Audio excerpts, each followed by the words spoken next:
Hey, good morning, everybody. It's Robert Phoenix here on a Monday. A little more casual on the Monday side of things as we go kind of late on Sunday night. But I did say I'd be back, and back I am. And I am streaming live to you from the Hill Country in Texas, where it is unseasonably cool for this time of year. And it may happen to do with the so-called Saharan dust storm that is enveloping parts of the South and the Midwest. It may be some kind of weather modification that they're rolling out. Who knows what it is? It could be the grand solar minimum.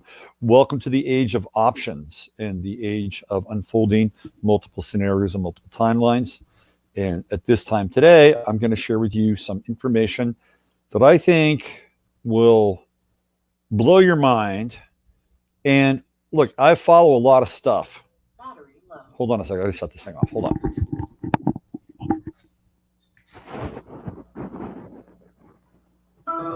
Power off. So I follow a lot of channels. I follow a lot of people. Let me just do the hair thing here. Got out of the shower. I follow a lot of people, and I don't know anybody that's made this connection yet. It has implications in the present time and in the future, and to give you kind of a blueprint as to kind of what we're theoretically up against. And I stumbled upon this 2 days ago. Actually, shit, I might have stumbled upon it yesterday, now that I think about it. Actually, it was 2 days ago. I stumbled upon it 2 days ago through another channel, through another way of kind of getting to the information, which I will talk about. But, as they say, the Lord works in mysterious ways. So I'm going to say hello to everybody here. Let's see what we got. We got VV, good morning. Ian Barber, hello, Ian. Nice to see you. 10 Dragon, Cheryl. Hi, Cheryl. Let's see what Lisa Marie. Hey, Lisa Marie. Good to see you. Coming at us from California. Tamara Garth. Hi, Tamara. DJ MC. How's it going? Nice to see you, Michael. There's Thor at the door. Steve Mercer. What's going on, Steve? Good to see you. Judy. Lovely. Jody. Justice Moody in the house. Joe Mama. Son of Lurie. Hello. Soul, son of Lurie. Hello, Soul. There's my man, Uncle Glenn. JMP Love. What's happening, JMP? Shannon Cross checking in. Laurel Jubin. Hello, Laurel. Anna Wilson. Hi, Anna. Good to see you. Leanne. Hi, Leanne. Haven in the house. Who else do we have? Frank Bry. Good morning, Francis. Emerald V. FUP 77. Susie Escobar. And there's Lynn. There's Lynn coming at us from below the, is that below the, I think Lynn might be right on the equator. I think you're right on the equator. Nancy Dickerson, John G. Hello. Thanks for joining us. What time is it? NS, what time is it? It is now. That's the time. The time is now. Do you need to ask any further questions? Hey, Robbie, man, I'm gonna show you. Rob Chopra's here. Rob, I'm gonna show you a headline from your theoretical home base. I'm thinking that maybe, just maybe, you may be wanting to rethink your theoretical home base. I'm just saying. Okay, in Bonn. Oh, in Bonn. There we go. Yes, in Bonn. Bonn. 5 p.m. This is interesting because I have another client who I do not believe is Emerald V, but it also lives in Bonn. How about that? So we have two people who live in Bonn. I guess that would make them bonbons. Little humor there. An attempt at humor, because these are very, very not so funny times. I mean, let's just be straight up. All right. Let's just be straight up. These are not, I mean, we can find humor in dark times, and sometimes we must, but these are dark times. I'm just, being straight up. We got Mars and Aries hitting the scene now, 0 degrees. Get ready. Buckle it up. Mary Black says, getting up, get going. Being careful with Aries Mars going through my ascendant. Square my Mars. Don't mess with Mary. Do not mess with Mary. She is a force to be reckoned with. You get a lot done. You get a lot done with the Mars square. Let's get into the invocation. Let's just get this rolling. Got a lot of ground covered today. I got a lot of things I got to do today. So let's bring it. Dear blessed and holy Father, Mother God of the great central sun, within universal light, which is light of Yeshua, Sanando, Emmanuel. We ask that only the highest and best information come through this channel at this particular time. And we ask that we all be blessed with courage and faith, knowingness, love, wisdom, strength, flexibility, compassion, and above all, of course, humor. And we do so in the name of the Most High. Any karmic residue that we have is clarified, cleansed, purified, and removed from us in any which way it needs to be, so that we may all return to our sovereign experience as a result.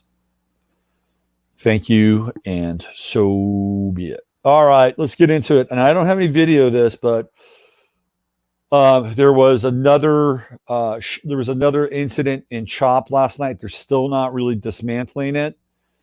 Apparently, from what I understand, because I'm trying to glean information on all these things, apparently Roz Simone and all these characters occupied the police precinct. They went in there. Like, that's where they were staying. So something happened last night where a car came in, was trying to ram through the barricades. I don't have the video. It's available on YouTube. I'm sorry, Twitter, but I've kind of dropped off of Twitter. So I can't always see everything on Twitter unless I create a new account or restart my other account, which I'm not really wanting to. But so much like real-time stuff gets shown on Twitter that I think maybe I might have to, so I can stay on top. But I'm telling you what happened. You can look it up. There was another shooting last night. They're not going away, even though they got their theoretical $20 million from Comrade Durkin. They're not going away. So this is very problematic. Very, very problematic. It's really getting out. Now think about this. There have been more shootings, killings, and injuries between the residents of CHOP than the police delivered to anybody who was protesting in the city of Seattle. Wrap your head around that. It's an important statistic. So they're actually turning out to be more violent, more contentious, more bent on the autocratic rule of street law than the police have been in Seattle for a very long time. And yet nothing is being done. Nothing's being done. And I know that the idea is to let them simmer in a cauldron of shit. I get it. But it's still disturbing nonetheless. I think that when Trump, okay, so let's back this thing up now, because I want to talk about Washington as a state. I want to talk about all these other states. So when Trump essentially said, I'm going to let the states handle this. And when I say this, I'm talking about, this Corona COVID-19 nonsense. He said, I'm going to let the states handle this. When he did, I believe we no longer were the United States. And maybe we weren't the United States before that in spirit, because certain states obviously had a very different kind of attitude towards Trump, towards the federal government, towards so-called conservatives. But we were still united in name. Okay. When he basically said, I'm going to let the states handle this, they're going to have their own individual procedures, which on the surface sounds good on some level, because let's look at a state like South Dakota. Not a lot of population. Not a lot of people got sick.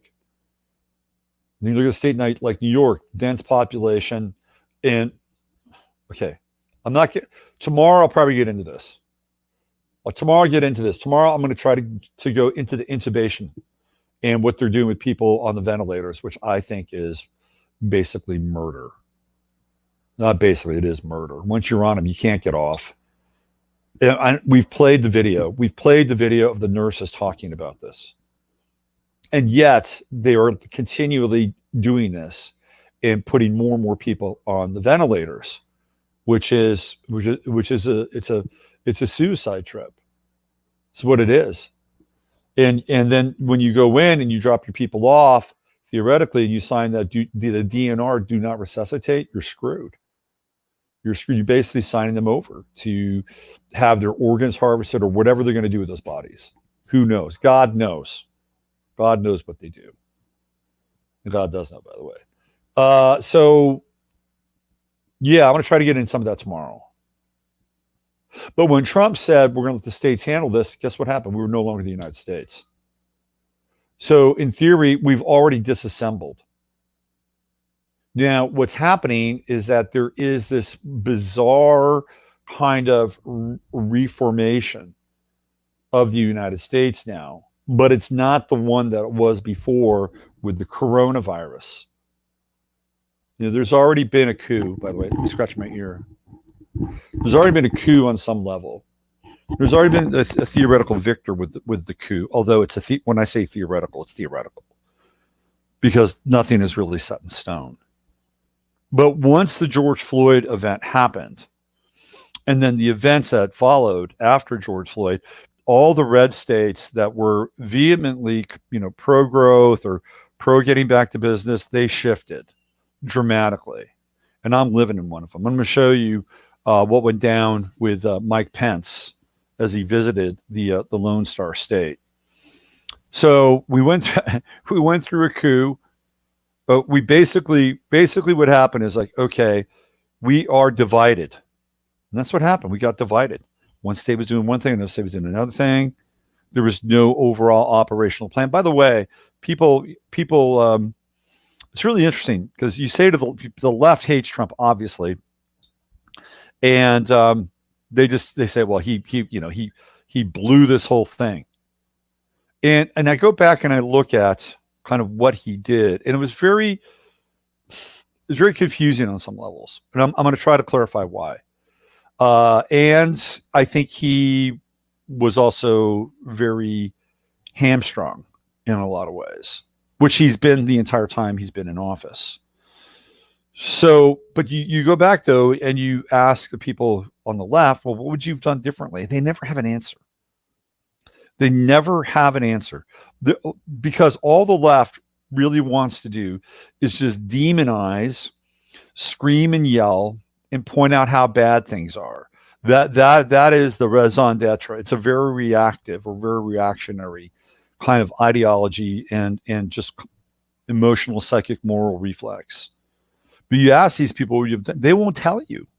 They won't tell you. And I've done this on Twitter. I've gotten into it with people on Twitter who are lefties. And they'll just come up with some stupid bullshit, some ad hominem thing. They'll roll out some social Marxist talking point, but they'll never tell you what they would have done differently. I remember actually telling this guy, asking him, well, what would you have done differently? It's not my policy. It's not up to me to make policy. It's not up to me. Oh, really? See, this is the Gordian knot. Because here's what they do. They will push their responsibility and their accountability onto another person. That's what they do. They surrender their sovereign status when they do that. They're looking for this other person or this other group or this other hierarchy or this other agency to create order in their lives. But if they don't like that person and they don't like the way that they're doing it, then they reject them. They fully and wholly reject them. Even if those things could actually be helpful, even if they can be helpful, they'll just reject them outright because it's not aligning with the theoretical person that they could cede their authority to on whatever level, checking whatever box, reanimating whatever program is running between their ears. But when you ask them, well, what would you, they have nothing. They have nothing. They have nothing. It's not up to me to make policy. It's up to them. This is just ridiculous. I mean, I don't understand. I'm sorry. I just don't understand it. My head is in a very different place. It's been in a different place most of my life. Well, what are you going to do? Well, first of all, you should just be taking care of yourself. If you're eating shit food, you should stop eating shit food. If you're not supplementing your diet with the things that are going to be really essential, like D and K and vitamin C and all turmeric and all the stuff that we know. Zinc is really important. Magnesium, these are important things to our body. Whether it's the so-called coronavirus, COVID, or whatever, your body needs to have an immunity. That needs to have a strong immunity. So that's your baseline. That's one thing that everybody should be doing theoretically, right? Getting out and having more sun and having connections with other people, really important. Really. And all those things were denied to us. So that's a baseline level. But when you ask them what the administration or the hierarchy or these authorities should be doing or should have done, they got nothing. Big zero. But what I think Trump should have done, and I've talked about this before, as soon as it hit, because there's no way he can win against the left. There's no way. They've set it up. If he's too harsh, he's a tyrant. If he's not harsh enough, he's not taking the right and proper steps to make sure that everybody's safe. It's a no-win situation. Put yourself in that position. But the challenge with Trump is that he's taken on so much water that he's having people get off the ship. This is his issue now. And I think he's losing support, serious support. I'm going to talk about Mike Pence and what I think Mike Pence is doing. And I think this is a very challenging moment for Trump. Last night I was talking about the election. And again, for a long time, I looked into 2020. I'm not even sure we're going to have an election. Let's be clear about that. We may not even have an election. And I've been talking about this for a long time now. People say, Robert, you're nuts. You're nuts. I said, are you kidding me? I'm looking at that chart. Good luck with an election there. So I think that there is going to be a move on the GOP side. And I think they're going to try to remove Trump. They're either going to force his hand, or they're going to get him really, really sick. I think they're going to try to get him off the ticket and then bring Mike Pence in to run. This is my theory now. I'm going to show you why I believe this to be true. And I've never trusted Mike Pence for one iota. Number one, he and Trump are opposites. So they're both Geminis. Which is interesting. But Mike Pence has a Gemini moon. So Mike Pence was born on a new moon. So his moon is really close to Trump's sun. And Trump's moon is in Sagittarius, so they have opposition. So in a lot of ways, Pence is more of a Gemini than Trump is on some level. And then Mike Pence has, I think, Pluto and Virgo at 0 degrees. I think he was like first degree Pluto and Virgo, sits right on Trump's ascendant, right? His Pluto right on Trump's ascendant. And that's tricky. That's very, very tricky because Pluto, we know about Pluto, right? It's theoretical transformation, death. Pluto is death. It is death. And he's dealing with, and of course, Pence was the guy that was tabbed to run this task force, Mr. Pluto and Virgo. I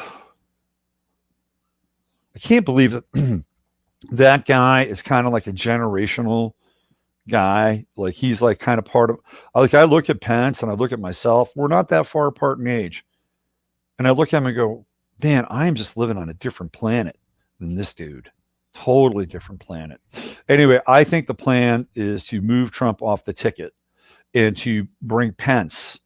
And then all the Republicans will theoretically get, but Pence is already, Pence is a kneeler. He's a kneeler. He already made a statement about a week and a half ago that confirms that he's a kneeler. You know what I mean by kneeler. So let me show you a picture. This is Pence was in Dallas recently, yesterday, as a matter of fact. So I'm going to show you some pictures from this event. I haven't even gotten to the main event, which is what I'm going to talk about now. I mean, after this. So hang on. If you can always come back and watch this, but I'm telling you, you need to stick around for the next piece that I'm going to go through here because it's a biggie. It is a biggie. Okay, so let's go here. All right.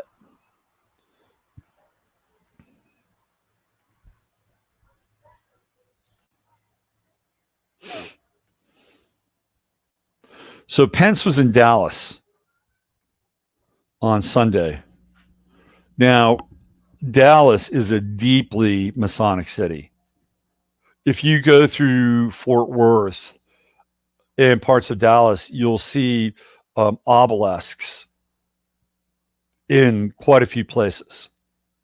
And we know that Dallas is right there on the 32nd, 33rd degree parallel. Of course, that's where Kennedy was shot.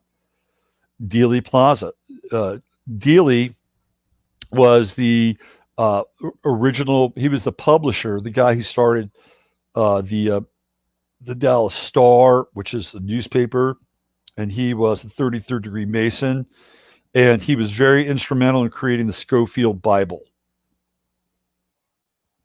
He actually helped fund Schofield in the initial stages of creating the Schofield Bible. Then I could do a whole show on that. All right, but check this out. Now he's at a Baptist church, and this is the guy that was not wearing a mask. Guess what? He's wearing a mask now. The vice president also headlined a patriotic service at First Baptist Church in downtown Dallas. Now, what is going on here? Right? What is going on here? I think this is a total Freemasonic. Like, they can't shake hands, of course, because, and this guy's not even wearing a mask. He's looking down. He can't even look him in the eye. Can't even look him in the eye. So to me, I think this is like either a modified Freemasonic grip or clearly a different Freemasonic gesture. And Freemasons hang out in churches, big time. So this was yesterday. So he's in Texas. Now, why is Mike Pence in Texas, and why is he in Dallas? Think about the symbolism around that. What sign was JFK? He was a Gemini. What sign is Trump? Gemini. What sign is Pence? Gemini. So we have two Geminis, double Gemini. Let's just see what he says. Vice President Mike Pence on Sunday pledged to commit the resources Texas needs to win the fight against COVID-19. And he urged Americans to be diligent about wearing masks and washing hands to mitigate the spread of the deadly virus. Okay, so we know that wearing a mask really doesn't help. It does not help. Doesn't help. And in fact, what it does is it cuts off your oxygen. It brings your oxygen level down. It is actually more dangerous to wear a mask. I'll stand by that. I have shown the video where the oxygen levels drop. What is it called? Hypoxia. You get hypoxia from wearing a mask too long. President Trump wanted us to be here today with the developments over the last 2 weeks with the rising positivity of number of cases. So let me give you some background on some of these cases that are positive in Texas. First of all, again, this is the woman who is the Secretary of Health of Texas. She has come out and said that every person who tests positive in a hospital for coronavirus is marked for hospitalization, even if they are told to go home and self-quarantine. So keep that in mind. The other thing is that I'm hearing that when people go out to the mobile test centers and have their tests, they test positive, they go to a hospital and have another test, and they test negative. So wrap your head around that. The statistics are, how do I say this? They're very flexible. They're plastic stats.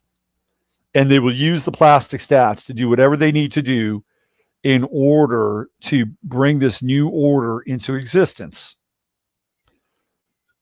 Okay, so now are we talking about the same order that is the revolutionary order connected to Black Lives Matter and Antifa? That's an interesting question. And I'm going to say no. I'm going to say no. I think what Pence is and a lot of these other guys are and that would include Mike Pompeo, they're dominionists.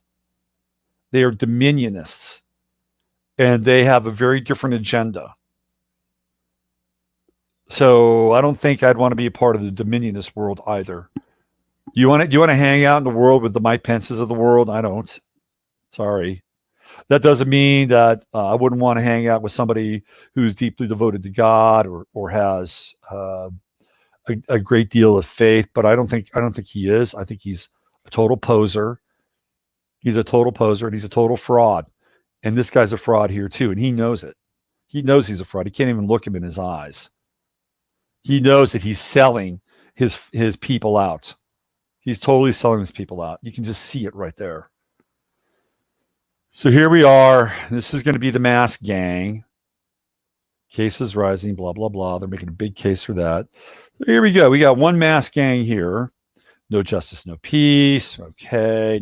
No tax exemptions for partisan churches. Oh, so if you are a different church and you basically comply to whatever kind of faith you want the church to spread as the gospel, then you get the tax exemption. And then outside here we have fuck you, Pence. There's one mask gang. Oh, here's Greg Abbott, Professor X. Have a good time this morning at First Baptist Church. The wonderful pastor, Robert Jeffress, will be joined by our great VP, Mike Pence. Hey! There's the other mask gang. So we have one mask gang here, and we have another mask gang here. Boom. Now, all of a sudden, all these dudes, like Greg Abbott, at this first time, I saw him flying around on his wheelchair wearing a mask. Oh, isn't that just a patriotic kind of thing? Mask, mask, mask, mask, mask. And what is this Pence here? Doesn't look like he's wearing a mask. My God. Dear Lord. This is interesting. This guy's name is Gromer Jeffers Jr. And the guy who's the pastor is Robert Jeffress. Jeffers, it's just weird. Dallas County records, new single high at 561. 7 deaths, but we don't know about those deaths. We can't depend on those statistics. We can't depend on those statistics at all. If you think you can, I mean, just go back and look at Niall Ferguson. Is that his name? Niall Ferguson, the guy who came out with the model. He came out with the big model of how this was all going to go down. And it was wrong. It was a sham. It was a lie. And nobody talks about Sweden. Nobody talks about Sweden. Sweden theoretically has herd immunity. Sweden did something very, very different. But nobody talks about Sweden. No, it's because they want to wreck the economy. They want to wreck the economy. They want to wreck the middle class. And now it appears that Abbott and Pence and that cadre, they're in on it now too. If it's for their own purpose, their own gain, or they're joining forces with the supposed other side, because we know that based on the work of Anthony Sutton coming out of Skull and Bones, there is no right, there is no left. They all work together to promote internationalism. That's what they do. But now it's pretty clear that at a governmental level and at a state level, they're very engaged in moderating and making sure the economy does not come back. Does not come back. If I don't know if you've noticed, but if you go to the store now, they're running low on coins. Do you know why they're running low on coins? It's because the Federal Reserve is going to stop making coins. That's right. They're going to stop making coins. So people have asked the question, well, what if something's $1.50? They're going to round it up to $2. That's called inflation. So once they stop making coins, guess what's going to go next? They're going to stop making dollar bills. Think about that. Just wrap your head around that. So if something is $1 and they're not making dollar bills, what's going to happen? What's worth $1 is going to be worth, like if you want to get something that's $1, you're going to have to pay $5. Wrap your head around that. If you want if you want to get something that's going to be $10, you're going to have to pay $20. That's how inflation works. If you haven't got silver now, you should be. It's still available. You're going to pay for it, but it's about the only hedge that we have against this. So keep your eye on the coin situation. It's not going to get better. They're not all of a sudden going to start making more coins. Just like they're not all of a sudden going to open up small businesses to the degree that they were. That world is over. Okay, it's over. It's over and done with. So you need to wrap your head around this, and you need to start getting prepared. Last night before the show, Rosie threw up. She is nervous. She has a nervous stomach. So when she's nervous or anxious, she eats, she throws up. So she threw up, and I'm sitting there, and I'm looking at the throw up. I'm going, my God. And I thought to myself, there's an issue right now. HEB is limiting people again to what you can buy here. I'm like, I need to go get some paper towel because my cat throws up a lot. Apparently, I went to HEB. There was no paper towels left. I had another source to get that, and I'm going back today. Not that I'm a hoarder, but damn it, I don't want to be without paper towel. I don't want it because that's the one thing that I tend to use. I tend to use it more than TP, although I'm covered there. I'm good on that front. But here we go again. And it's like, and I went there and I'm like, I was pissed. I was really pissed. Everything was wiped out. I'm like, you got to be fucking kidding me. Here we go again. Mercury retrograde. I talked about this last night. People are not going to be happy. They're not going to be happy. And you're going to see people basically do a big middle finger. And these are not going to be the protesters that we saw. This is going to be the people that went and peacefully protested in places like Michigan, Sacramento, although this time they're not going to be as peaceful. And you know what's going to happen then? All those wonderful pieces of technology that they could have used theoretically on the other protesters, they will use them on this group of protesters. The MRAPs, the LRADs, the water cannons, whatever. They'll roll that shit out. You mark my words. They will roll it out. We'll see that stuff, which they did not use. They could have ended that stuff like that. But because there was this like mandate or, hey, we're going to let the states do this thing. And the state said, we don't need your help. You can't send people in here. We're going to send them home. That was a real issue. That was a real issue. If I was Trump, as soon as the coronavirus hit, bringing it back to that conversation that I started off with, as soon as I heard about that, as soon as I heard about with China, and again, who knows? Maybe he's handcuffed with stuff from his past, which I wouldn't doubt, or he's handcuffed, with Javanka or Sheldon Adelson or any of these people, right? But he had a point. At a point, right? He was coming off the biggest bangingest economy, even though they were putting everything through the refo, because the economy was going to crash at some point. It was going to crash. I mean, they're literally adding billions of dollars a day to the refo to keep everything kind of pumped up. So they couldn't do that forever, which is one of the reasons why this thing happened. That's another part of the story.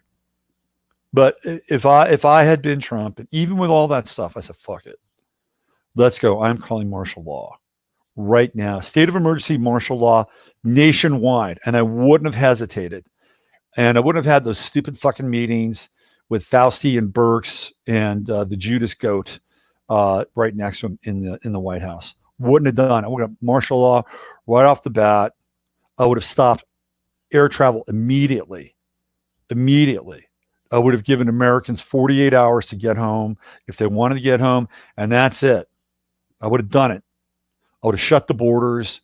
I would have put the troops on the borders in the South and even on the borders in the North, by the way. I would have done it.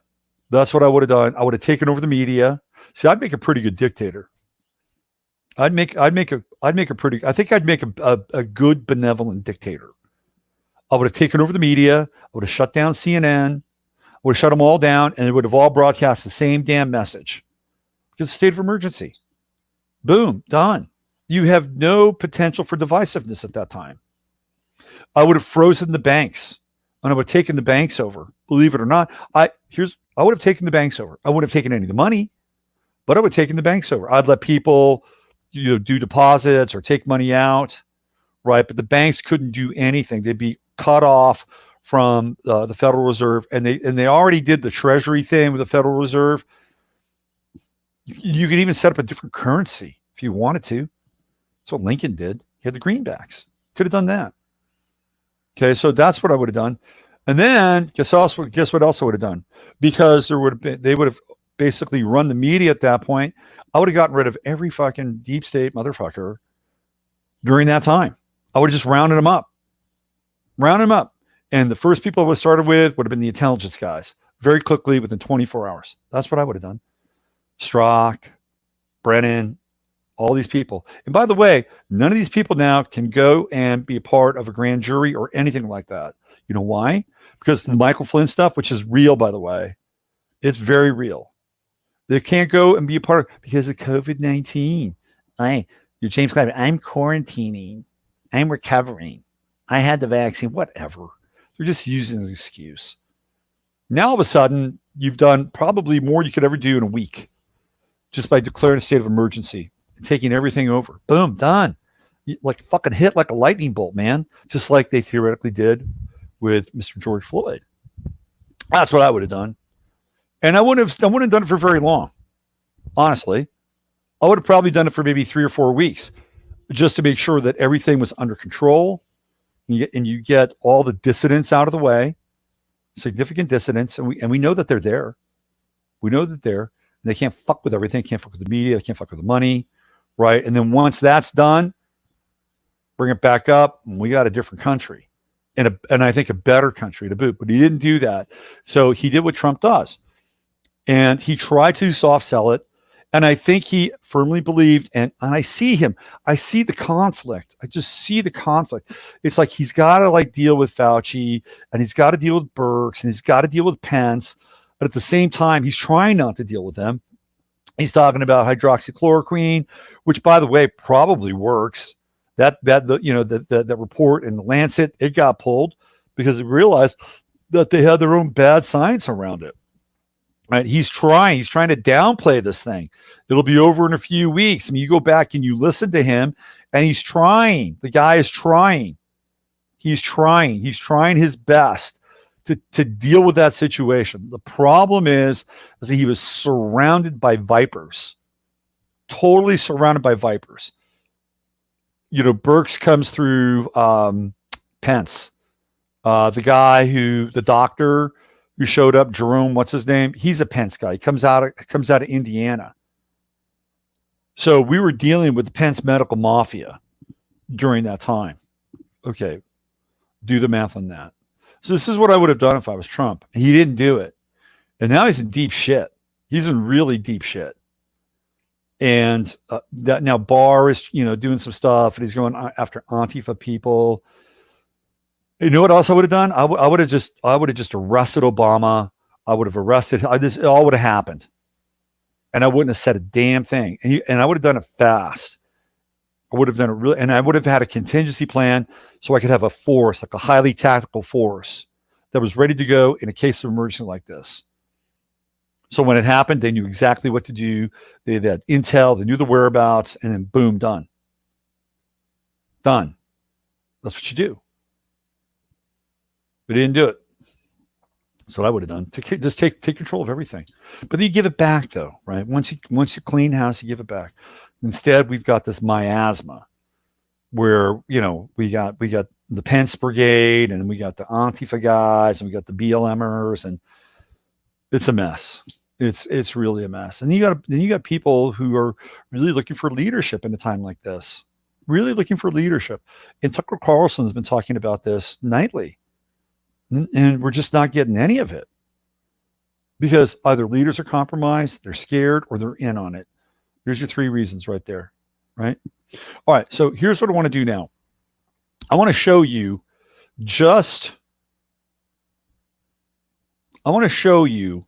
the roots and the tentacles of what happened in Minneapolis and how things have unfolded since then. I'm going to show you where the players were, who they were, where they were a year before it all happened, and why it matters.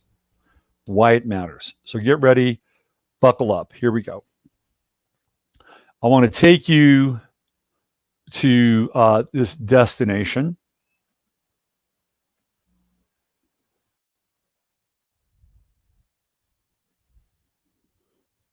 And I believe that what I'm going to show you is as important as the Bilderbergers or the Bilderberg meeting or any of the G20, G8 stuff, or even Davos. This is as equally as important. And again, I'm going to show you why. You're going to see this in action.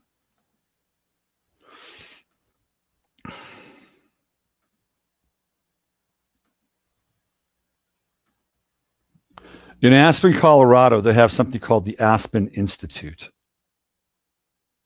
Okay, the Aspen Institute. And every year they have the Aspen Ideas Festival, which is online for everyone.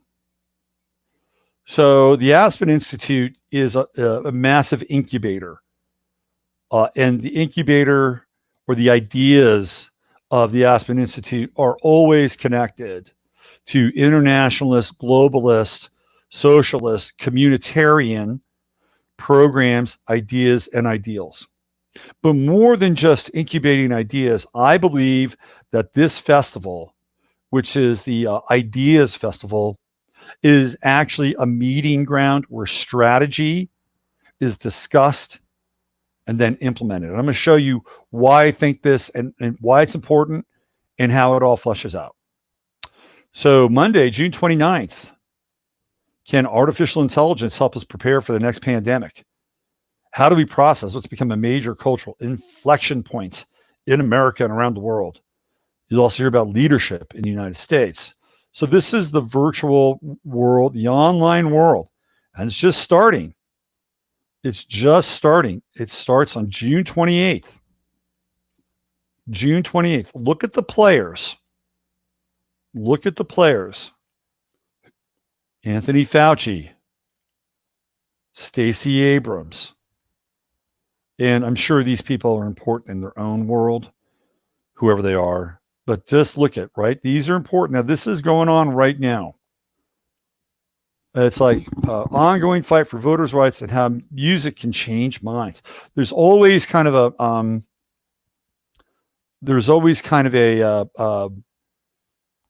creative or musical element here. And we're going to see this word reimagining a lot. Why we're reimagining school sports in America. They're going to reimagine everything from policing to sports. It's all about reimagining. Okay. Resources to combat structural racism. So this is happening now, and I guess you can tune in. There he is. See the connection there? Right there. Okay. This is what's going on right now as we speak. Very important people, I'm sure. We drive change through dialogue, leadership, and action to help solve the greatest challenges of our time. Okay. The Aspen Institute started a long time ago. Let me give you a little background on the Aspen Institute.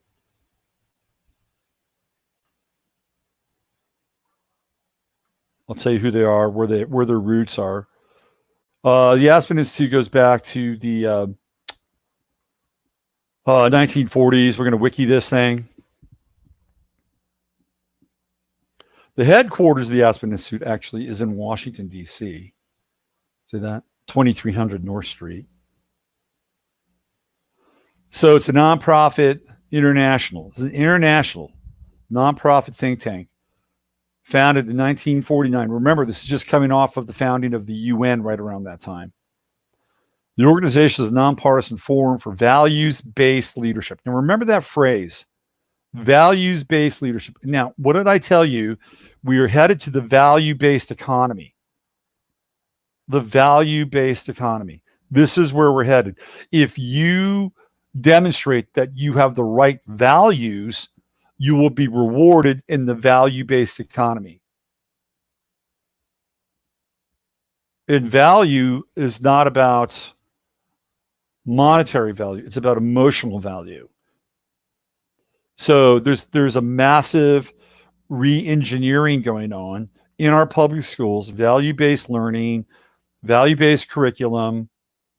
It is not about individual thinking, because when you embrace these so-called values, you're moving into the mind of groupthink.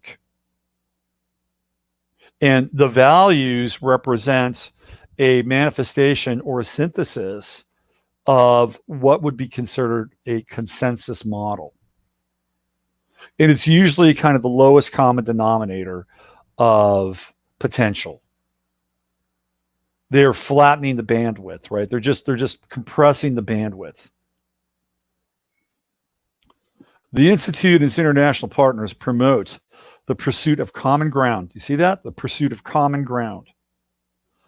Common ground is like, but they're not talking about a higher common ground. They're not talking about like an incredibly visionary common ground. They're talking about a very different common ground, and they're defining the terms and conditions of that common ground. And a deeper understanding in a nonpartisan, non-ideological setting. That is not true. That is an outright lie. Through regular seminars, policy programs, conferences, and leadership, the Institute is headquartered in DC and has campuses in Aspen, the original home, and near the shores of the Chesapeake Bay and Wye River in Maryland. And they've also got franchises in Berlin, Rome, Madrid, Paris, Lyon, Tokyo, New Delhi, Prague, Bucharest, Mexico City, and Kiev. And they've got leadership initiatives in the United States, African continent, Central America. So this is a global, totally global operation. And look who funds them. The Aspen Institute is largely funded by foundations such as Carnegie, Rockefeller, Gates, Lumina, and Ford. There you go. These are the people that are backing the Aspen Institute. And we know what their agendas are. We know they have an agenda. So it may be nonpartisan. Non-ideological is a bunch of horse shit. Because there's an agenda. All these people have an agenda. These foundations have an agenda. We know what the agenda is. It's depopulation. It is the removal of the individual as a point of contact and consciousness. That the individual actually can be self-determined. They don't want that. They don't want that. So that is just the bottom line. There's more to it. I'm just going to synthesize that for you, the bottom line. So here we go. It was started by Walter Pepke, a Chicago businessman who became inspired by the great books program of Mortimer Adler, University of Chicago. Okay. University of Chicago has always been a major generator of completely insidious and subversive ideas. The School of New Criticism came out of the University of Chicago. And I've talked about this before. When I was in college, I was an English major. And this is when I started to run into the new criticism, or the new school of criticism that came out of Chicago. Now, to me, I was just wrapping my head around, this dialectic at that time. I was just, I was 22, 23. I'm just starting to figure this stuff out. And when I heard about the new school of Chicago and what the operative principle was, it made no fucking sense to me. Because what they said, or what they were working on in terms of being able to analyze and criticize material, is that, let's say there was a novel that you wanted to look at, break down, analyze, and criticize. You had to look at the novel itself as being an independent thing. You didn't have to know about the author. You didn't necessarily have to know about the time that the book was written in, or what was happening with the social milieu. Like, they frowned on all of that. All of it. All of it. Because what they wanted you to do was to disassociate any historical context from that work, which I thought was completely insane. Because I was reading Ezra Pound at the time, and you read the cantos of Ezra Pound, and I've talked about this before. You have to understand Ezra Pound's life. Like, there are people inside the cantos, there were parts of his life. He talks about them. Like, how do you break that stuff down if you don't know anything about the author? See, this is this early attempt. They're not going to wipe out books because they know they can't do that in the 40s and the 50s, 60s, and 70s. They know they can't do that. But what they can do is put the critical analysis in a hermetically sealed chamber so that they are disapproving of trying to understand the context, which, if you understand the context, you will understand the historical facet or the historical time in which these works are created. And it's one of the reasons why I didn't continue on with my degree in English literature. Because I thought English literature and I thought the university system was completely corrupt. Like, how could I have original ideas in an environment like that? And I really thought about getting my master's, and I'm like, maybe I could actually be a college professor. But I looked at these people and I'm like, there's really nobody here that's really doing anything remotely original except for, crazy Francis Gretton, who was brilliant, by the way. Most influential teacher I ever had. Brilliant. So you can see, right? You can see this whole Chicago deal. It's just bad news. And I haven't even looked at this guy. Let me just pop in and check out Mortimer Jerome Adler. What's his story? Okay, Columbia University of Chicago. Encyclopedia Britannica. So he's writing history. How about that? We died in San Mateo, California. I was actually living in San Mateo in 2001. I was there. I might have crossed this guy's path. Maybe in 2000. Was it 2000? No, I wasn't there in 2001. I take that back. Where was I in 2000? I was in in 2001. I was in La Honda. But if he'd been in San Mateo earlier, then I would have seen him. But we were in roughly the same county. Close. He was a county over. Okay, so he's from Germany, blah, blah, blah, blah, blah. He's into Plato, Aquinas, Aristotle, John Stuart Mill. And then he, after worked with Scott Buchanan at the People's Institute. All right, there's a whole rabbit hole here. So he's the great books and beyond. I'm going to do a show on this. We got to get into this. How to read a book, blah, blah, blah. Unlike many contemporaries, I never write books for my fellow professors.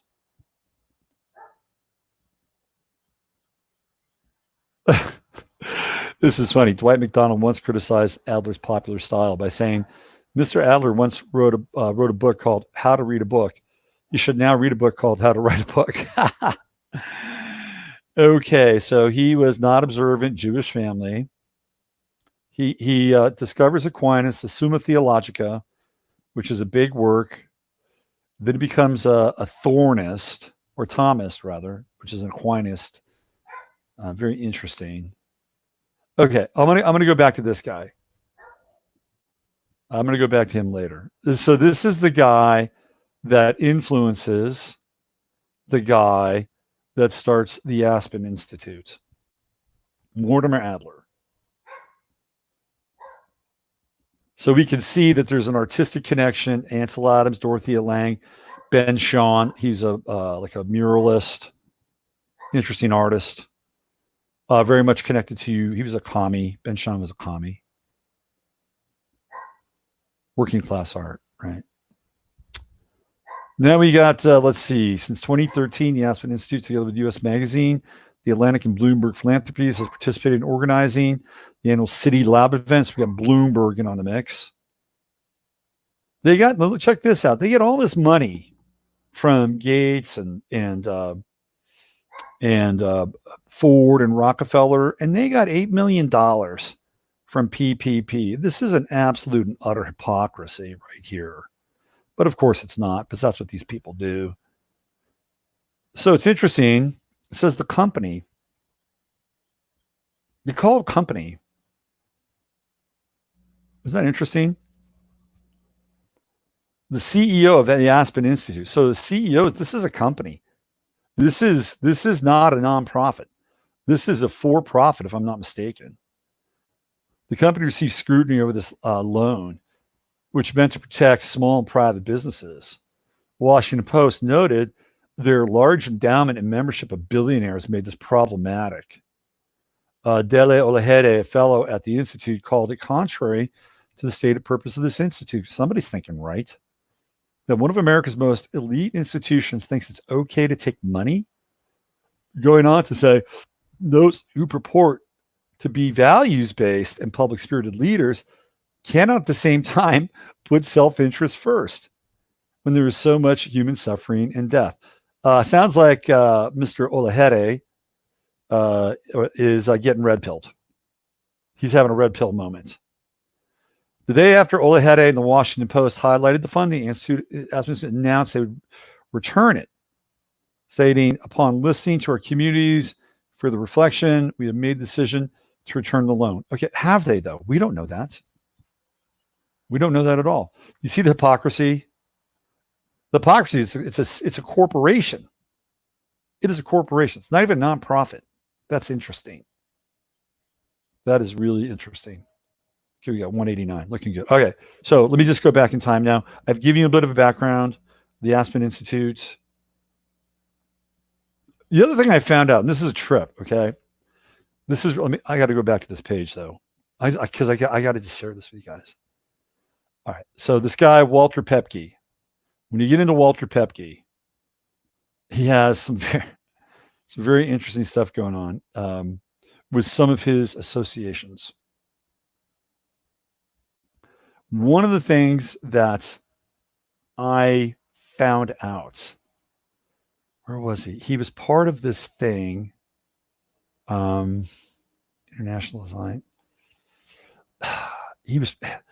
Walter Pepke is connected to Bonaparte's nephew.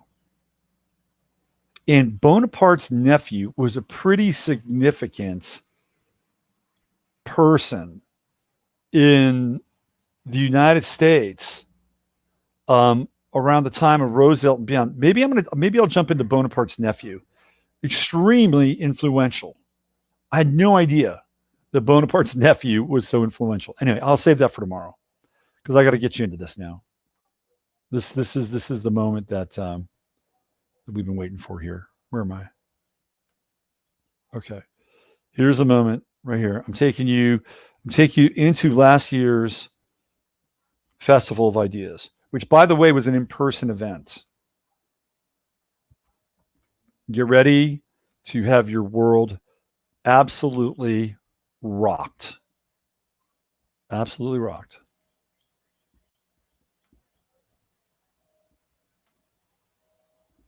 So this is the 2019 Aspen Ideas Festival Fellows. When they say fellows, these are people that are brought to the event.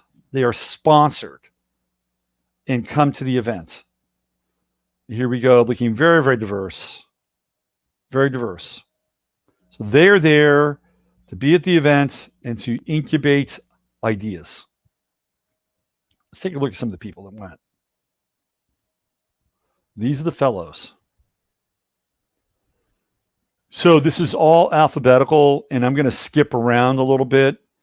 But one of the things that you're going to want to keep your eye on, and I'm not being xenophobic, but you're going to see that probably about 65 to 70% of the people that attended last year's Festival Ideas come from either another culture or another country. There's a reason for that, because they're internationalists and they're globalists, and they are doing everything in their power to influence these people with this idea of global governance and communitarianism, which is what we covered with Lark and a lot more. So I'm just going to go through, have you look at a few of these names. Nirma Albatorio, Betsy After, Rocky Mountain Institute. You're going to see some very important people here. I'm going to make some connections. These are all people that are attending. Okay, Kwame Anku, Black Star Fund, Jeremiah Anthony, Fellow Peace First. Okay, so we have the Latino Community Foundation. Now we have somebody who is Colorado Mountain College, the Yesenia Areola. Okay, we have Wangara Green Ventures, More Ventures. These are partners that are into money, investment, and they're all going to be basically green ventures. With the Aspen Institute Romania, more internationalism. We got somebody who's a fellow, postdoctoral fellow from Stanford. What is Antonio Backley going to do? He is going to get his PhD, and he will wind up teaching at Stanford, and he's being nurtured and weaned on the internationalist ideas and ideals of the Aspen Institute. So he will be a node at Stanford. Everybody comes through his classroom will more than likely be indoctrinated with some version of the program that the Aspen Institute and a lot of the other internationalists are moving forward. Okay, so we got a CEO of Block Power, Managing Director, Ideas 42. Okay, now we have somebody from Duke University, Common Sense Lab. She's the principal. So now we see another elite college being represented. So we've got independent writer researcher, Center for New American Security, Neil Bhatia. Okay, so we have somebody that's in security and surveillance. Chelsea Bodner, this is the Robert Wood Johnson Clinical Scholar. So I think this is what, is this the Robert Johnson, Bob Johnson from BET? I think so. We have electricity. Now you're going to notice that there are a number of people here who are involved in public power, in municipalities and utilities. Rocky Electricity Practice, Rocky Mountain Institute. We've got somebody from, she's a grad student, Yale School of Forestry and Environmental Studies. Okay, we got to move a consult facility. You're going to see a lot of people from Sotheby's, which is quite interesting. Very, very interesting. Sotheby's does auctions, and it also is a real estate agency, right? You see a lot of Sotheby's here. Why is that? Why is that? Okay, so we have Afghanistan Veterans of America, Vice President Design Comcast. You're going to see a number of Comcast employees that are here attending. Elaine Celeste Villavar, Doctoral Student Research, Assistant Public School Public. Remember, this is 2019 now. It's not this year. So she's coming through the University of Texas Science. So we have, what do we have now? We've got foundations, other groups. We have universities. We're starting to see this connection now come through public utilities, schools, and medical. Founder Civic Suds, partner McKinsey and Company, law firms will be represented here. Director of Development for Foundation for Puerto Rico. Now we've got somebody from the Walton Family Foundation, which is Walmart. Michelle Cho, Executive Director of Gladio.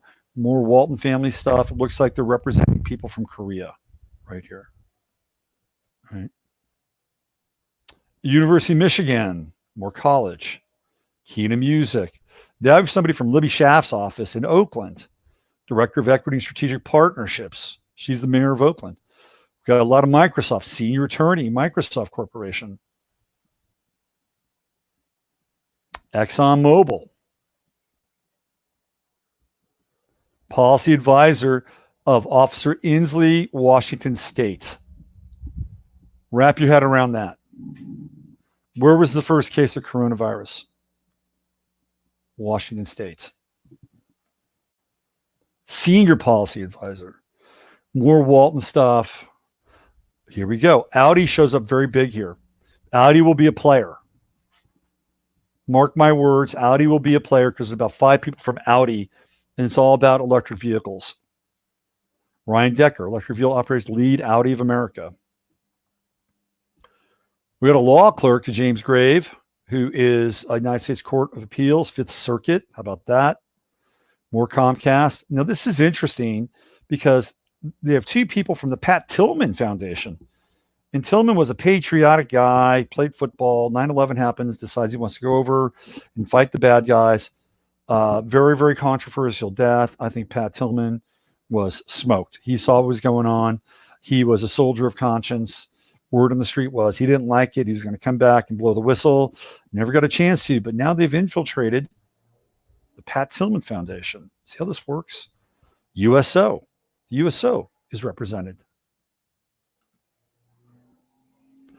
Now we have city managers. Everett, Michigan. Somebody from LendUp. Director, Illinois Secure Choice, Illinois State Treasurer's Office. See how the tentacles reach out? See how they reach. PhD candidate, Harvard University. So we can go on to teach at Harvard and continue the relationship with the Aspen Institute, no doubt. We got more attorneys. Okay, Alliance for Middle East Peace. All right, so this is about to get CTO M Pharma. Did you notice that a lot of these people are either firstborn or they're coming out of the culture from another country? There's a reason for that. I'm not being xenophobic. All right, I'm going to get ready here to blow your mind. Oh, there's a Floyd. Southern Nuclear. See the power? There's going to be something going on power. You could, because I'm going to show you what happens here. Goodwill Industries. Okay, strategy of PayPal. Strategy of PayPal. So PayPal's in. Haiti Garcia. Now I'm going to get ready to blow your mind. We got Mount Sinai Health System. That's a big health system. Remember, this is 2019 now. This is all pre-corona, pre-COVID. Get ready to have your mind blown. Alicia Garza, Strategy and Partnerships, National Domestic Workers Alliance. You know who Alicia Garza is? She's one of the leaders of Black Lives Matter. Alicia Garza, boots on the ground, right there. Boom. Although they don't have her as Black Lives Matter. Strategy and Partnerships Director, National Domestic Workers Alliance. We know this is her. We know that she's a union organizer and one of the troika of the three women that run Black Lives Matter. When I saw that, it blew my head wide open. Rockefeller Funds. So look at Alabama Power. Do you see what's going on here? They strategically assembled a bunch of people that are connected to municipalities and power. Remember that. Because as we've seen, and I'm going to show you, right? These players, these people are going to play a role. They're going to play a role around power. I'm not talking about individual power. I'm actually talking about power. Like your electricity. Then we're only up to the G's. Okay. More PayPal. That's money. We got somebody from Portland Community College. More Audi America. Now we're into UC Davis, where they came up with the genetically modified organisms. The first Frankenfood, the tomato. Oh, they're there too. We got to play right. Of course, we have to have appropriate plays for the revolution, right? We got a scholar from New York University, Cooperman College scholars. More PayPal. Oh, look at this signal officer, United States Army. Oh boy. Look, and then we got Chief of Staff, Commission on Security and Cooperation in Europe. More security. Security is another theme that emerges here. Let's see what else we have. Some other graduate assistants. University of Illinois Urbana. Director Strategic Strategies, Republican National Committee. Wrap your head around that. And you think that there's a right and a left? You better wake up. Director Streaming Media, PBS. Muslim Civic Coalition. Here's where it starts to get interesting. Look at this. Legislative Aid, Minnesota House of Representatives. Remember that. I'm just going to go through a few of these. Look at this. No Wrong Door Initiative, Hennepin County, Minnesota. We got Minnesota. It is not the last time Minnesota will show up here. More Audi America. Qualcomm, Communication. Southern Company Gas. Why are these people that are connected to these municipalities at the Aspen Institute? Obviously, there's the green economy and all this stuff, but I think there may be something else going on here. We got ExxonMobil. You see this? More Microsoft. New York State Education Department. Councilmember Obama Foundation. I've heard of this name before, by the way. More Director PayPal right there. University of East Anglia, which I believe is in England, if I'm not mistaken. Yes. Manager Water Program, Southern Company. Water. Power. Water. What else? Senior Development Grassroots Soccer, because we got to reimagine sports. Justice for Girls Coalition, Washington State. More Southbees, which is interesting. They manage assets. More Audi. Is that interesting? The whole Audi thing? Chosen. Office. This is the guy that blew the whistle on them, taking the money.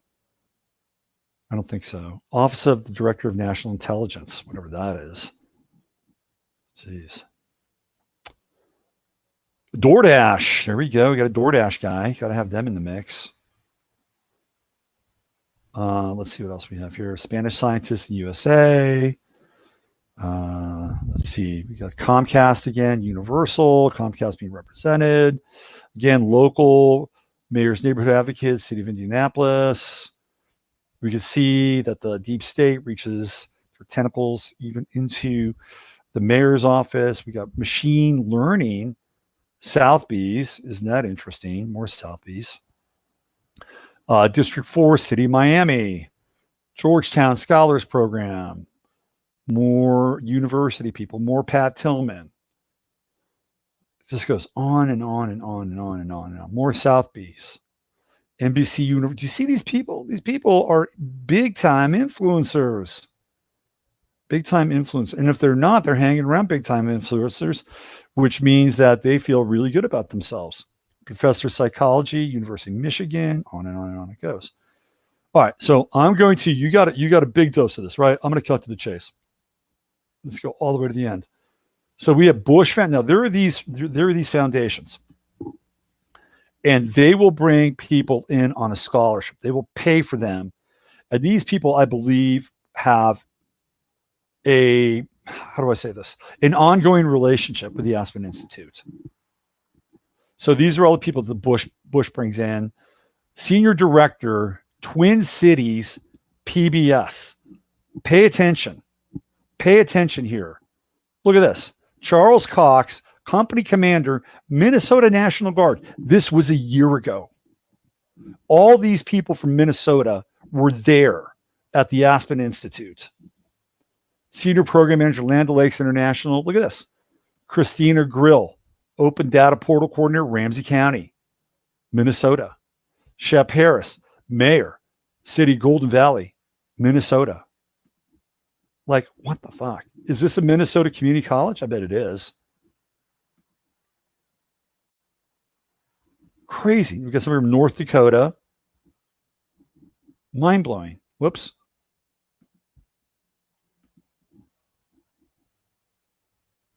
Okay. Late leader. More. Senior organizer. Children's Defense Fund. Minnesota. What are all these people from Minnesota doing at the Aspen Institute a year before everything just goes lights out in Minnesota? By the way, it looks like they're trying to get into South Dakota too. Here we go. Lay leader and chair, trauma responsive church team, First United Methodist, Church of the St. Cloud region. Augustana State. Is that Minnesota? I think it might be. We got Minute Earth, YouTube. Okay, we got Octavia Smith, board president, Minnesota Freedom Fund. So the Bush Foundation targeted all these Minnesota people. And keep your eye on South Dakota. They're going to want to flip South Dakota, just like they flipped Minnesota, neighboring state. Community Development Manager, Minnesota Housing Partnership. College Navigator, International Institute of Minnesota. Minnesota Community Care. Boom. All right, now check this out. Oh, we got Chick-fil-A scholars too. Oh, look at that. Look at that. CEO, Russell Center Innovation, Entrepreneurship, Team Leader Chick-fil-A, Charles Brooks, Executive Fellow Chick-fil-A, Titus Matthews, Lead Trainer Chick-fil-A, Becky Pickle, Owner Operator Chick-fil-A. So let's just go back and look at all the players. And there's more. We got scholars from all over the place. Here's your media people that are being brought in. Okay. Then we bring in the KIP Foundation. Right. They're bringing people in. These are, looks like law. These are law people. We have somebody from Texas Tech University, Health Sciences. I don't know what KIP is. I'll look into it. Okay. So a lot of people on the KIP Foundation. I want to go a little bit further here because what else do we have? Salinas. This tends to be, I think, people that are, oh, look, we got somebody from Nordstrom's in there. Got to get them on board. Okay, so this tends to be more kind of Latino / Hispanic, right? This is Oh, here we go. The Bezos scholars. So Jeff Bezos is bringing people in from places like South Africa, right? And then high school students. See that? They're grooming the next generation right here. All these high school students, young college students, Piedmont Classical High School. Look at all this. This is Bezos and Amazon. So your Amazon Prime memberships are going to help these people get to the Aspen Institute. But let's just go back now. You've seen it. I've shown you the participants. But let's just go back and do a roll count. Okay, who have been the players here? Who have been the players? Chick-fil-A, Dan Carthy, Mr. Shoeshine guy, right? And how many people did he have at the Aspen Institute? At least half a dozen. That contingency from Minnesota, was that mind-blowing or what? Right? And then Alicia Garza, who is 1/3 of Black Lives Matter. All those people have been significant players of how we've seen everything unfold over the last month. Am I correct? Am I correct about this? Is it any coincidence that they were all there, and specifically the people from Minnesota, there as a special group of scholars, which means that they have an ongoing relationship? Like that weekend does not end for them. They are ongoing, right? You have to ask yourself, is this really a coincidence? It's not a coincidence. Of course it's not. It's part of the plan. So what's interesting is that is a corporation. The Aspen Institute is a corporation. So their taxes could be audited, all that stuff if you wanted to. It'd be interesting to see what their books look like. But it also is really important. And I've been talking about this with, because you can see that people they're like waking up, right? But they're waking up into a fucking nightmare is what they're waking up into. And when I point out stuff like the Aspen Institute, it's like you have no idea how deeply organized this stuff is and how they've been going at this and hacking at this thing for a very long period of time. And we are at the apotheosis, meaning this is their moment to put it all together. And most people just want to live their lives, want to be left alone. They want to be able to have their vacation or hang out with their family and raise their kids. But you can't do that anymore. It was getting harder and harder to do that anyway. Can't do it anymore. So this is what's happening now. I'm just telling you, people, you have to understand that the tentacles of this thing are far and wide and deep, and that's just one. And I've gone through other foundations. We looked at the Sunrise Project. We looked at all those incubators. So the Aspen Institute is the mother of all incubators. They've been around since 1949. And this is what we're up against. So I began to think about QAnon. Because by and large, like if you think about the organizational stuff and people just waking up, like on some level, they don't stand a fucking chance. On some level. I'm not saying that they don't. I'm just saying on some level. Because the amount of organization and planning and everything that's gone on for the moment that we're in now. And now I kind of understand on some level the reason behind QAnon. I don't firmly or fully agree with some of the just trust the plan. I'm not sure because I think the plan is looking a little shaky, and I was never really into just trusting the plan. That's just not who I am. Maybe it's because I'm a Virgo and have a hard time trusting. I don't know. Scorpio rising. I wasn't ready to trust the plan. But I understand the need behind QAnon because there is an important need to wake as many people up as possible without the kind of timeline that places like the Aspen Institute or the Rockefeller Foundation or Carnegie or Bill and Melinda Gates have been working for a very long period of time. So think of QAnon as an incubator or an accelerator. Now, I'm not sure if QAnon has the plan. I also feel like QAnon can be a bit of a Pied Piper sort of moment in time, but on another level, I'm playing with Gemini now. I understand it. I get it because Regular people who are just living their lives really, really need to understand just how deep this thing is. And when you look at just look at what's happening now at the Aspen Institute, who are the main people? Right there, Fauci and what's her name? Stacey Abrams. So I'm thinking that Stacey Abrams, based on her Aspen Institute appearance, will be Joe Biden's nomination. I believe it'll be Stacey Abrams. That's going to happen. Because we can see the footprint for 2020 was in 2019.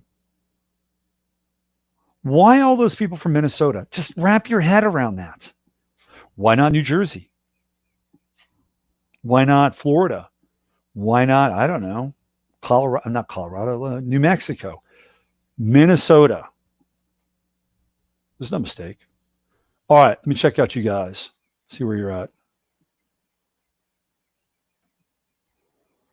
Oh, I always get this. Okay. All right, so what I want to do is I want to flip the screen real fast. It's going to go dark for a moment. Think of this as your like 10 seconds of darkness because I want to get up to speed with the comments. Here we go.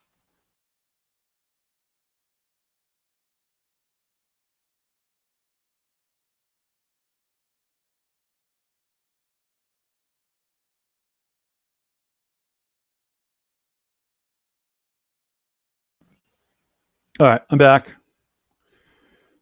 Okay. Here you go. Q's become cult-like now. Yeah, it has been, but I understand part of Q. I don't agree with all of Q, but I understand it.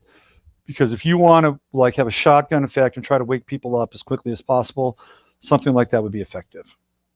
Especially in the light of all this other planning and strategy and generational building. Like they're building a pyramid, right? And they're reaching the apotheosis. They're reaching the top of the pyramid that they've been working on. Let's see.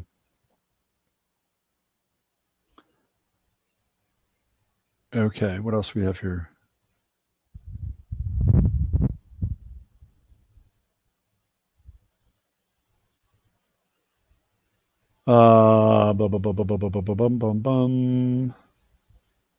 Buy heirloom or open pollinated seeds. You never have to buy seeds again. Yep, that is true. That is true. What else? Anything else? Living Traditions Homestead YouTube channel. Check that out. A lot of seed talk going on in Chatlandia. I'm surprised there wasn't a representative from Duluth, Minnesota. Standing Rock, water rights, and big oil in South Dakota too. Oh, good call, Shannon. Good call. Excellent. Let's see. All right. A lot of love going on there. A lot of love. A lot of love. Okay. Phoebe Kane says we affectionately refer to Duluth now as Communist Socialist Republic of Duluth. Yeah, look, I'm not. You guys know where I stand with Q. I've never really been a Q person. Never. I will say that Q actually woke up a lot of people who were probably not that awake. Baseball moms and soccer moms and people were being introduced to information that they'd never, ever been introduced before, right? It was like a one-stop shop to get people up to speed as quickly as possible. That part I appreciated. The dependence upon Q as being the only source or, the trust the plan model, I was never into. But if I were going to try to wake people up as quickly as possible, understanding that we are up against generational planning, then something like Q would probably be the thing that I would do. I would. I may have directed it a bit differently, but hey, maybe, that's not what I'm talking about. The Q is an incubator, and people have woken up. You cannot deny that. I cannot deny that. What they do with that is something completely different. Okay. So I'm trying to get in the eclipse. I'll cover the eclipse later this week. I will cover the eclipse maybe on Thursday's show. I'll cover the eclipse. I'm looking to get a freezer. Good luck. good luck getting a freezer. They're not shipping freezers. Remember now, corporations are in on this thing. Generators are okay. I suggest if you can get solar panels. If you're going to get a generator, get a big ass generator as big as you can and get a diesel generator. They run cleaner, longer. You keep a diesel generator forever. And they're hard to find too, by the way. Ani has a good comment. Yes, it woke people. It did. It did wake people up. I mean, but these are limited hangs. They're all limited hangs. Remember, life on Earth is a limited hang. It's a total limited hang. When we leave these bodies, we're returning to a profound, unfettered state of consciousness. Profound. So Earth is a limited hang. It totally is. But we're here in the body now. And the best thing we could do is somehow anchor that relationship with that omnidirectional, omnidimensional, omniscient, powerful, profound, loving consciousness so that we can anchor it here to the best of our ability. And that's not easy. That's not easy. So everything is a limited hang, even the Earth and even our bodies. That's just the way it is, right? So I have a bit more compassion and empathy for the Q world. I understand it, but I also understand that it has limitations. And then whatever you can glean from it, grab from it, you move on and you adapt.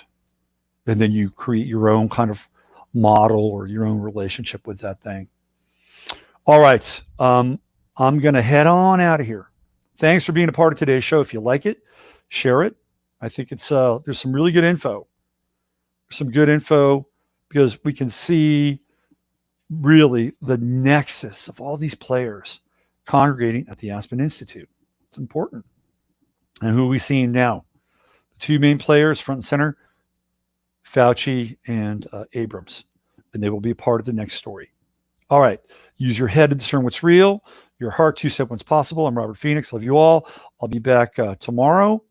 Another edition, 15 Minutes of Flame. Bye for now.